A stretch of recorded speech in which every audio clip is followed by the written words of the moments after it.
ఒక 2 గంటల క్రితమే నేను మీడియాతో మాట్లాడుతూ ఇప్పుడు కావాలని అబద్ధాలన్నీ రజల్లుతా ఒక విష ప్రచారం ఏదైతే ప్రతిపక్షాలు చేస్తున్నాయో ల్యాండ్ టైటిలింగ్ యాక్ట్ మీద భూములకు సంబంధించి ఒక భద్రత కల్పిస్తూ రైతులకు కానీ స్థిరాస్తి ఉన్న వాళ్ళందరికీ కూడా గ్యారంటీ ఒకటి ఇచ్చే రకంగా ల్యాండ్ టైటిలింగ్ యాక్ట్ చేసిన దాని మీద మీ భూములు భద్రంగా ఎగిరిపోతాయి, కొట్టేస్తారు, కబ్జాలు చేస్తారని ఏదైతే ప్రచారం జరుగుతుందో అందులో ప్రధాన పాత్ర వహిస్తున్న ఈనాడు రామోజీరావు 5 నెలల క్రితమే అన్నదాత వాళ్ళ దాంట్లో ఈటీవీ ప్రోగ్రాంలో దాన్ని పొగుడుతూ ఎట్లా ప్రోగ్రాం చేశారో చూపించారు.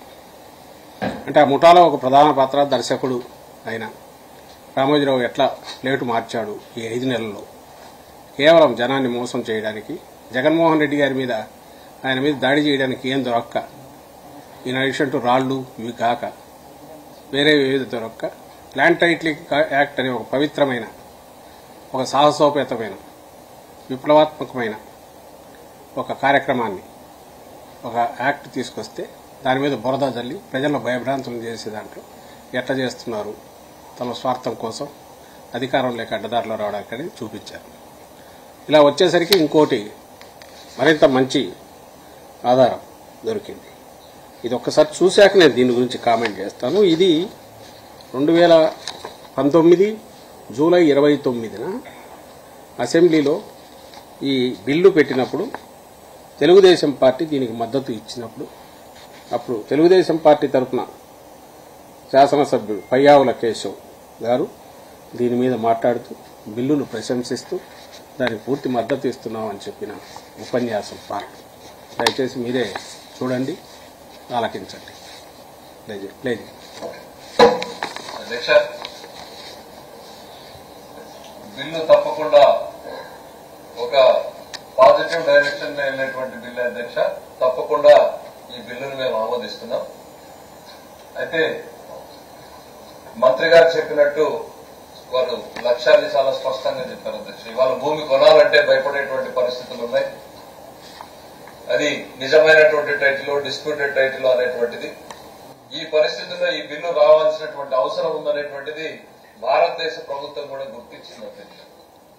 ఇది నీడ్ ఆఫ్ ది అవర్.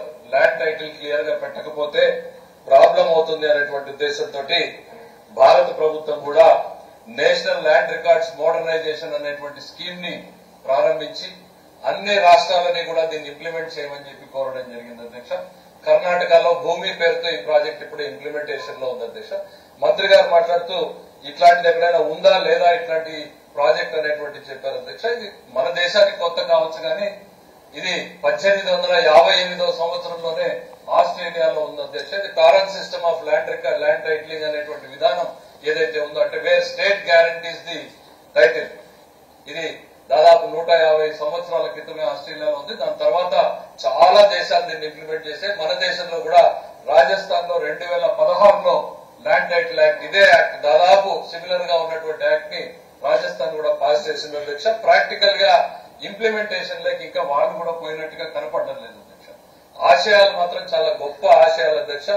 ఆచరణలో ఈ ప్రభుత్వం అధ్యక్ష ఎవరు చేపట్టినా కూడా చాలా సమస్యలతో కూడుకున్నటువంటిది, చాలా కాంప్లికేషన్ తో కూడుకున్నటువంటిది. అనేక చిక్కుల్ని తొలగించే ముందు ఈ ప్రభుత్వానికి చాలా టైం కూడా పడుతుంది అధ్యక్ష. దాంట్లో ఏమాత్రం కూడా అనుమానం లేదు. బట్ ఇది ఒక పాజిటివ్ హోప్ గానే చూడాల్సినటువంటి తరుణం. ఒక పేద రైతుకో, ఒక సామాన్య కుటుంబీకుడికో ఒక క్లియర్ టైటిల్ తన దగ్గర డబ్బుంటే నిర్భయంగా ఎన్నుకునేటువంటి పరిస్థితిని కనిపించే దిశగా ఈ బిల్ అనేటువంటిది భవిష్యత్తులో ఉపయోగపడుతుంది. ఇది 2 ఏళ్లలో అవుతుందా, 4 ఏళ్లు పడుతుందా, 5 ఏళ్లు పడుతుందా అనేటువంటిది పక్కన పెడితే తప్పకుండా ఇది ఒక పాజిటివ్ డైరెక్షన్ లో వెళ్లేటువంటి బిల్ అనేటువంటిది ఈ సందర్భంగా గుర్తు చేస్తుంది అధ్యక్ష. పత్రికల్లో కూడా చాలా ఇంకా ఆయన దీని గురించి మాట్లాడతా పత్రికల్లో కూడా చాలా చూశాను అధ్యక్ష. ల్యాండ్ టైటిల్ చేయడానికంటే ముందు సర్వే చేయాలి, సర్వే కూడా పెద్ద ఎత్తున ప్రభుత్వం చేసే ఆలోచనలో ఉందనేది కూడా నేను చూశాను. చాలా మమ్మత ఎక్సర్సైజ్. రాష్ట్రాన్ని మొత్తం రీసర్వే చేయడం అంటే ఎప్పుడో 1900 సంవత్సరంలో ఈ ల్యాండ్ సర్వే డిపార్ట్మెంట్ క్రియేట్ చేయబడితే 1970 వరకు మనకు అప్డేటెడ్ రికార్డు రాలేదు. అంటే 70 సంవత్సరాల పాటు ఈ భూమిని సర్వే చేయడానికి పట్టిన టైం మనం 2 సంవత్సరాలు అంటున్నాం. బహుశా టెక్నాలజీ మన దగ్గర ఉన్నట్టు ఇలా దీన్ని మంచి ఇదని అంటూ కింద ఆఖరికి వచ్చేసరికి మళ్ళీ లాస్ట్లో కూడా ఈయన ముక్తాయింపుగా ఖచ్చితంగా ఇది ఒక పాజిటివ్ డైరెక్షన్లో వెళ్లే బిల్లు, దీనికి మేము మద్దతు తెలుపుతూ సెలవు తీసుకుంటున్నాము అని పయ్యావుల కేశవ్ అసెంబ్లీలో తెలుగుదేశం పార్టీ తరఫున దీనికి మద్దతు తెలుపుతూ ఇచ్చిన ప్రసంగం. ఇది 29 జూలై 2019 శాసనసభలో జరిగింది. వీళ్ళు మద్దతు తెలుపుతారు. ఆ తర్వాత క్లాజ్ వైజ్ బిల్లు కన్సిడరేషన్ పెడితే పాస్ అవుతూ వస్తుంది. ఆ తర్వాత సెంటర్కి పంపించారు. అక్కడ సెంటర్లో ఒకసారి వాళ్ళు అక్కడి నుంచి మళ్ళీ సూచనలు క్వరీస్ వేసి మళ్ళీ వెనక్కు డిఫరెంట్ డిపార్ట్మెంట్స్ నుంచి రావడము పోవడము ఇది 2-3 సార్లు జరిగింది. అది నిన్న కూడా ఎక్స్ప్లెయిన్ చేశాను. సో దీన్ని బట్టి ఏమర్థం అవుతుంది, ఈ తెలుగుదేశం పార్టీ దీన్ని పూర్తిగా మద్దతు తెలిపిన యాక్ట్, ఇది అసెంబ్లీలో మద్దతు తెలిపిన యాక్ట్. ఈరోజు ఎన్నికలు వస్తున్నాయని చెప్పి దాని మీద మామూలు విషయం కాదు, పార్టీ మీద అటాక్ పెట్టచ్చు, వైఎస్ఆర్సీపీ మీద ఏమైనా చేయొచ్చు, జగన్మోహన్ రెడ్డి గారి మీద దాడి చేయడం, ఇవన్నీ అది ఒక ఎత్తు అయితే రాష్ట్రం మొత్తాన్ని అతలాకుతలం చేసే రకంగా, రాష్ట్రం మొత్తం 5 కోట్ల మందిలో ఆస్తులున్న వాళ్ళందరినీ చిన్న చితక వీళ్లతో సహా భయభ్రాంతులకు గురి చేసే రకంగా ఇంత నీచమైన ప్రచారానికి తనకున్న మీడియా పవర్తో చంద్రబాబు నాయుడు చేసిన దీన్ని జుగుప్సాకరమైన దీన్ని ఏమనాలి? ఇంతకంటే ప్రపంచంలో నీచులు ఎవరైనా ఉంటారా? రాజకీయ వ్యభిచారులు ఎవరైనా ఉంటారా? దేనికైనా ఒక హద్దు పద్దు లేదా? ఏం నేర్పాలనుకుంటున్నారు ఈయన భవిష్యత్ తరాలకు, ఇప్పుడున్న వాళ్ళకు ఏం చెప్పాలనుకుంటున్నారు చంద్రబాబు నాయుడు? అరే నువ్వు సపోర్ట్ చేశావు, మీ వాళ్ళు కూడా అందరు సపోర్ట్ చేశారు, పార్టీ సపోర్ట్ చేసింది, ఒక యాక్ట్ పాస్ అయ్యి ఈరోజు మంచి కార్యక్రమం జరుగుతుంటే దీని మీద దుమ్మెత్తిపోసి దాంతోపాటు ప్రజలను భయభ్రాంతులు చేసే ఈ వ్యక్తి అసలు స్వరూపం, నగ్న స్వరూపం ప్రజలందరూ గమనించాలి అనేది మా విజ్ఞప్తి. వీడియో మొత్తం ఉంది, అందరికీ పంపిస్తాం, పబ్లిక్గా చూడండి, అనుమానాలు ఉండే వాళ్ళు చూడండి. దీన్ని బట్టి ఏమర్థమవుతుంది, రాష్ట్రంలో ఉన్న అధికార పక్షం ఇది ప్రతిపాదిస్తే ప్రతిపక్షం కూడా దీన్ని పూర్తి మద్దతు ఇచ్చిన యాక్ట్ ఇది. ఈరోజు దానికి రాజకీయ ప్రయోజనాల కోసము నీకు అధికారంలోకి రావాలనే ఆత్రంతో ఏమీ అస్త్రాలు లేక జగన్మోహన్ రెడ్డి గారి మీద, వైఎస్ఆర్ కాంగ్రెస్ పార్టీ మీద, ప్రభుత్వం మీద ఆఖరకు దిగజారి దీనికి నువ్వు పూనుకున్నావు చంద్రబాబు నాయుడు. ఇది అందరూ గమనిస్తున్నారు. ఈ రాష్ట్రానికి పట్టిన చీడ నువ్వని ఎప్పుడు అంటుంటాం కదా, అది మరోసారి రుజువైంది. ఇది అందరూ గమనించాల్సిందిగా కోరుతున్నాం. బీజేపీ పాలిత రాష్ట్రాల్లో కూడా ఈ చట్టం అమలులోకి రాలేదు, కానీ జగన్ ఎందుకు ఇంత తొందరపడుతున్నాడు చట్టం వేటాన్ని అనేది టీడీపీ చేస్తున్నారు. ఎందుకు వాళ్లే ఆదర్శప్రాయమైంది అన్నారు. పైగా ఇది ఇంకో భూమి అనే పేరుతో కర్ణాటకలో ఉంది అన్నారు, సెంటర్ చేస్తోంది ఇది అన్నారు, రకరకాలు అన్నారు. క్వశ్చన్ ఈజ్, నువ్వు అప్రిషియేట్ చేసావు, నీ పార్టీ అప్రిషియేట్ చేసింది, ఈరోజు ఇంప్లిమెంట్ చేస్తున్నారు. దీని మీద ఆ రోజు ఏమన్నారు, పైగా ఆస్ట్రేలియాలో ఎప్పుడో 1700లో ఉంది, 1800లో ఉంది.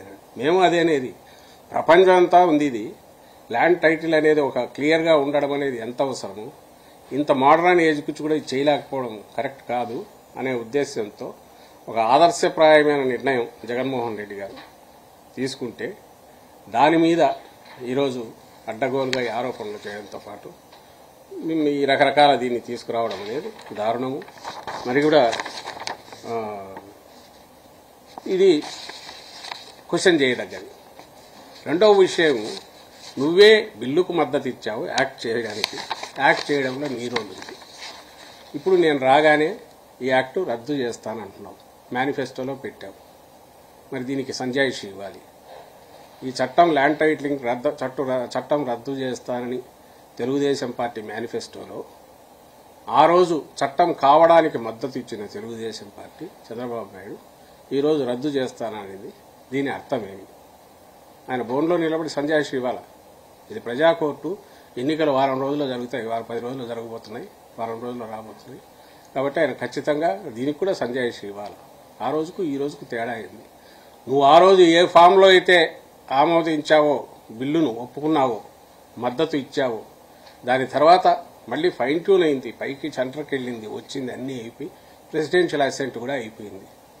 ఇంత జరిగిన తర్వాత నువ్వు ఆ చట్టాన్ని రద్దు చేస్తానంటే దానికి ఎందుకు దీనికి వచ్చావు అనేది కూడా నువ్వు ఎక్స్ప్లెయిన్ చేయాల్సి ఉంటుంది. చంద్రబాబు నాయుడు అలాగే తెలుగుదేశం పార్టీ దాన్ని కూడా డిమాండ్ చేస్తారు. పురంధేశ్వర గారు మాట్లాడుతూ ఇది ఆప్షనల్ మాత్రమే, చట్టాన్ని అమలు చేయాలి వద్దనేది రాష్ట్ర ప్రభుత్వం నిర్ణయం అన్నారు. కానీ కేంద్ర ప్రభుత్వం ఏమో ఖచ్చితంగా అమలు చేయాలంటుంది. బీజేపీలోనే ఎందుకు ఇద్దరే విధంగా? ఎందుకంటే ఇక్కడ ఉండేది బీజేపీ కాదు, ఆమెకు రెండు ఉన్నాయి. ఒకటి చంద్రబాబు నాయుడు వదిన అనే సంబంధం ఒకటి, రెండవది తెలుగుదేశం పార్టీ తరఫున ఏజెంట్గా అక్కడ బీజేపీలో ఉంది ఆమె, తెలుగుదేశం ఉన్నారు అక్కడ. సో ఈ రెండు కారణాల వల్ల దేశమంతా బీజేపీ ఒక రకంగా ఎట్లుంటుందో తెలియదు, కానీ ఇక్కడ అక్కడ నుంచి కొన్ని విధానాలు వాళ్ళకి తీసుకున్నా ప్రధానంగా తెలుగుదేశం ప్రయోజనాల కోసమే ఈ స్టేట్ యూనిట్లో అధికారికంగా ఉన్న ప్రతినిధులు అయితే దానికోసమే పనిచేస్తున్నారు. దానివల్లే ఆమె 2 నాలుకలు ఎప్పుడు మాట్లాడుతుంటాయి.